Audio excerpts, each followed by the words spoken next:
ये बामसेफ में पतन क्यों हुआ उस पे मैं दो शब्द बोलना चाहूंगा। हाँ सर, खुल के बोलिए जरा, क्योंकि आजकल ना क्या होते हैं, बाम सेफ के बहुत लोग इस्तीफा दे रहे हैं, बाम सेफ से ना सीसी के मेंबर बहुत छोड़ छोड़ के जा रहे हैं। जी बताएं जी। सर।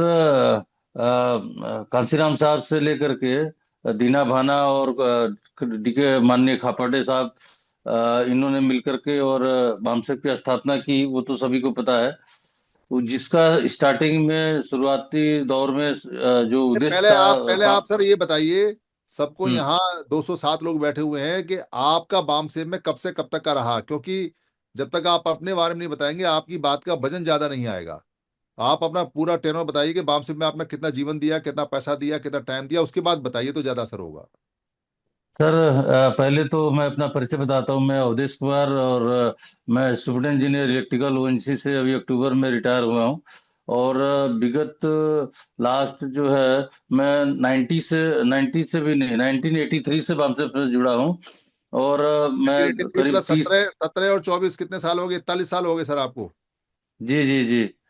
तो जी। 10 साल पहले मैं बामसेफ छोड़। जवानी में चले गए थे आप, 20 22 साल की उम्र में बाम सिंह में चले गए थे। बिल्कुल बिल्कुल। मैं स्टूडेंट लाइफ में जो है, मैं जब पढ़ता था उस जमाने में, तो मैं जब वहाँ यूपी में शादियां होती थी, जो जनवासा होता है शादी के दूसरे दिन, उसमें मैं वामचब के बारे में लोगों को बताता था। जब किसी को पता नहीं, यूपी में बहुत कम लोगों को पता ही नहीं था कि वामचब क्या चीज है।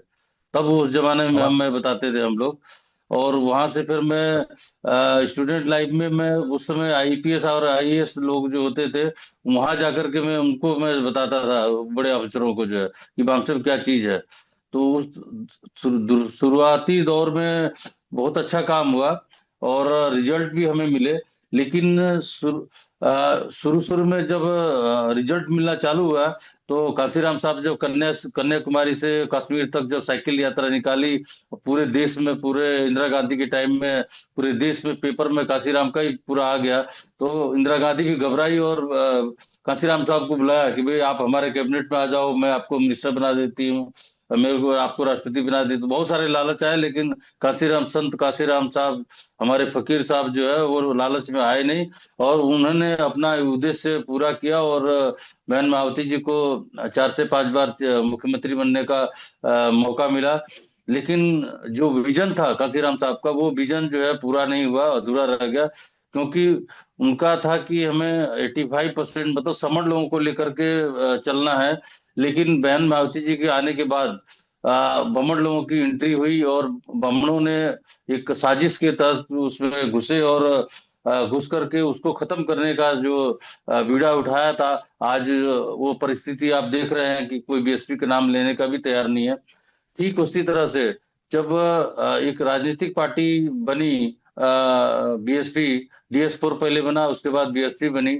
तो उसके बाद फिर बीएसपी से जब कांसीराम साहब पूरे देश में जब अपना मीटिंग लगाना चालू किए, कि हमें आज दिल्ली लगाना है, हमें आज पंजाब लगाना है, आज हमें वो गुजरात में लगाना है। तो हमारे जो सरकारी कर्मचारी लोग थे, उनकी छुट्टियों का इशू आता था, पैसे का इशू आता था, समय नहीं दे पाते थे।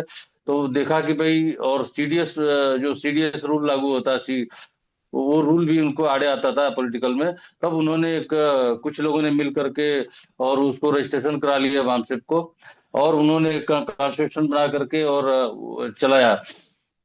लेकिन उसमें फिर मंचमाला और पद का लालच आया। तो तेजेंद्र सिंह जली साहब जो है, वो वामसिप का स्थापना रजिस्ट्रेशन किया और वो चलाए। लेकिन उनको 2 या 3 टर्म में छोड़ देना चाहिए था। लेकिन वो उनके आगे पीछे जो चापलूस लोग थे, वो नहीं चाहते थे कि जेली साहब जो है प्रेसिडेंटशिप छोड़ें। तो फिर उनको जो है अविश्वास पैदा हुआ। और उस जमाने में फुल टाइमर हुआ करते थे। तो फुल टाइमर जो साउथ में दिया गया था जिनकी ड्यूटी, उसमें माननीय खापर्टे साहब, बीडी बोरका और मिसर मेसराम, ये मेसराम, ये 3 लोगों की ड्यूटी साउथ में थी। और उस जमाने में बाइयर आते जाते थे, वहां से पूरा खर्चा उठाता था, वहाँ होटल का खर्चा, फिर वहां जाके कैडर कम लेना, लोगों को समझाना। तो ये लोग फेल हो गए। जब सीईसी होती तो इनको बराबर डांट पड़ती थी। तो इनको शर्म आई कि भाई, हम तो इतने बड़े लीडर हैं और हमको डांट पड़ रही है। तो फिर 90 या 91 में पटना के अधिवेशन में इन्होंने सामूहिक रिजाइन किया, कि हम से फूले फले आगे बढ़े, और हम इसके स्वेच्छा के साथ हम जो है रिजाइन दे रहे हैं। उन्होंने रिजाइन दिया, और रिजाइन देने के बाद एक साल के अंदर इन्होंने 75 पेज का अविश्वास प्रस्ताव दिल्ली के खिलाफ लाए, और वो पूरे देश में इन्होंने वामसप को तोड़ा और तोड़ करके दूसरा वामसप खड़ा किया। इसके बावजूद कि दोनों साइड से केस हुआ, केस में जली जी जीत गए, लेकिन उन्होंने बोला कि भाई एक साइड पानी है, तीन साइड, तीन भाग पानी, एक साइड जमीन है, उसी तरह से हमारे पास बहुत वर्क के लिए जगह है, तो इनको छोड़ दो, जा काम करने दो। तो उससे जब मेसराम जब अलग हुआ था, तो मराठी पेपर चलता था, तो वो नागपुर में वो पूरा प्रेस और पूरा वो मकान वो पूरा हड़प लिया था। और ये तीनों फिर अलग होकर के बामसेफ चलाए, और तब से तो इनका और भी कितने दुर्गति हुई, कितने टुकड़े हो गए, जिसका कोई हिसाब नहीं है। तो इसका तात्पर्य ये होता है कि जो सीईसी में लोग थे, जो कमेटी में लोग आए थे, उनका विजन सही नहीं था। उनका प्रोग्राम जो आने वाले टाइम में 5 साल का या 10 साल का जो प्रोग्राम होना चाहिए था, फिर वो बढ़ा चढ़ा के प्रोग्राम हुआ कि हम प्रेस मीडिया अपना खुद का बनाएंगे, अपना खुद का चैनल बनाएंगे। बहुत सारा उन्होंने बनाया। तो उसमें पैसा बहुत खर्चा हुआ। प्रेस में हमने खुद उस जमाने में हमने बामसेफ के लिए 1 लाख रुपए हमने दिया था, जो है पेपर के लिए। पेपर में उन्होंने जो है पत्रकार बनाने की कैडर कैंप लगाए, और बहुत सारा खर्चा हुआ, और वो फिर तितर बितर होकर के सब वामसेफ भी खत्म हो गई, और वो सारे प्लान भी खत्म हो गए। इसलिए जो है कोई भी संगठन में प्रॉपर तरीके से समयबद्ध तरीके से अगर कोई प्लान नहीं होता है, तो फिर वो इसका दुर्दशा वो टूटने का ही होता है। इसीलिए संघ में भी आने वाले 5 साल या 10 साल में हम हमारी संख्या कितनी होगी, हमको आगे और कितने स्पोक की जरूरत है, और स्पोक में भी कैडर कम की जरूरत है। हमें हमारे समझ से हमें लगता है कि स्पोक में भी कैडर कम होना चाहिए, कैडर कम से लोगों को तैयार करना चाहिए।